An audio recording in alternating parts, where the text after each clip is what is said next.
Hello friends, ముందుగా అయితే ఛానల్ని సబ్స్క్రైబ్ చేసుకోండి. ఈరోజు స్పెషల్ అయితే రోటి పచ్చడి అందరికీ ఇష్టం ఉంటుంది మ్యాక్సిమం.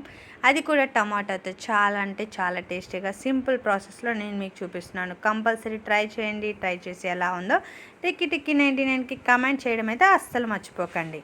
ముందుగా అయితే పచ్చిమిర్చి అంటే నేను ఒక 4 టమాటాల వరకు తీసుకున్నా. పచ్చిమిర్చి ఎక్కువ వేసుకుంటే స్పైసీ బాగుంటుంది అనమాట. ఈ పచ్చిమిర్చి ఇలా కడిగి వేసుకున్న తర్వాత ఇందులో డీప్ ఫ్రైకి సరిపడా ఒక 4 టేబుల్ స్పూన్ వరకు ఆయిల్ వేసుకుని స్టవ్ పైన పెట్టుకోండి.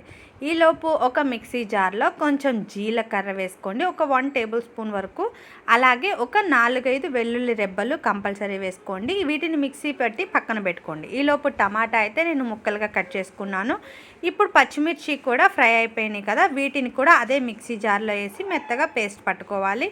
ఎనీవే ఇప్పుడు పొయ్యి మీద అదే మూగిడి పెట్టి అందులో కొంచెం ఆయిల్ వేసుకోండి, ఎందుకంటే టమాటాలు కూడా బాయిల్ చేసుకోవాలి కదా, అంటే ఫ్రైలా చేసుకుంటే చాలా బాగుంటుంది. ఇప్పుడైతే మనం ముందుగా కట్ చేసి పెట్టుకునే టమాటాలన్నిటిని ఈ మూగిల్లో వేసుకోవాలి, ఫ్రై చేసుకోవాలి కదా. ఓకే, ఇందులో అయితే ఇప్పుడు టమాటాలు ఫాస్ట్గా మగ్గడం కోసం టేస్ట్కి సరిపడా సాల్ట్ అయితే వేసుకోండి. నేనైతే కల్లుప్పు యూజ్ చేశాను, 1.5 టేబుల్ స్పూన్ వరకు. అలాగే కొత్తిమీర, ఫ్రెష్గా కడిగిన కొత్తిమీర కొంచెం ఎంత ఎక్కువ వేసుకుంటే అంత టేస్ట్ బాగుంటుంది. దీనికి ఇంకోటి పుదీనా వేసుకున్న టేస్ట్ ఉంటుంది, బట్ ఆప్షనల్, అది నా దగ్గర లేక వేయలేదు.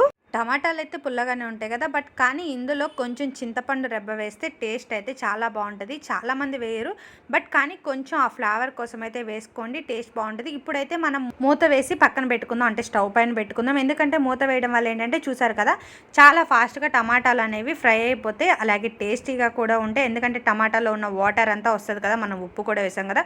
ఎనీవే టమాటాలు అయితే ఫ్రై అయిపోయినాయి. బాగా ఇలా ఫ్రై చేసుకుంటేనే పచ్చడి అయితే నిల్వ ఉంటుంది, అలాగే టేస్ట్ కూడా ఉంటుందండి. కంపల్సరీ ట్రై చేయండి. టమాటా పచ్చడి అయితే ఇష్టపడిన వాళ్ళు అయితే ఉండరు. టేస్ట్ అయితే చాలా అంటే చాలా బాగుంటుంది, బట్ ఇందులో అయితే రోట్లో చేసుకుంటే ఇంకా బాగుంటుంది అనుకోండి. ఎనీవే మిక్సీ జార్లో అయితే మనం పచ్చిమిర్చి అయితే మిక్సీ పట్టేసుకున్నాం. ఇప్పుడు మనం ఫ్రై చేసుకున్న ఆ టమాటా ముక్కలు ఉన్నాయి కదా, వాటిని కూడా ఈ మిక్సీ జార్లో వేసుకోవాలి. అంతే, ఎంతో సింపుల్గా టమాటా పచ్చడి అయితే ప్రిపేర్ అయిపోయింది కదా. దీన్ని ఒక బౌల్లోకి సర్వ్ చేసి పక్కన పెట్టుకోండి. కావాలంటే తాలింపైన వేసుకోవచ్చు, అది ఆప్షనల్. ఎనీవే ఫస్ట్ టైం మాత్రం ఛానల్ని చూస్తుంటే కంపల్సరీ సబ్స్క్రైబ్ చేసుకోండి, అలాగే నోటిఫికేషన్ కూడా ఆన్ చేసుకోండి. వీడియో లైక్ చేయడం అస్సలు మర్చిపోకండి.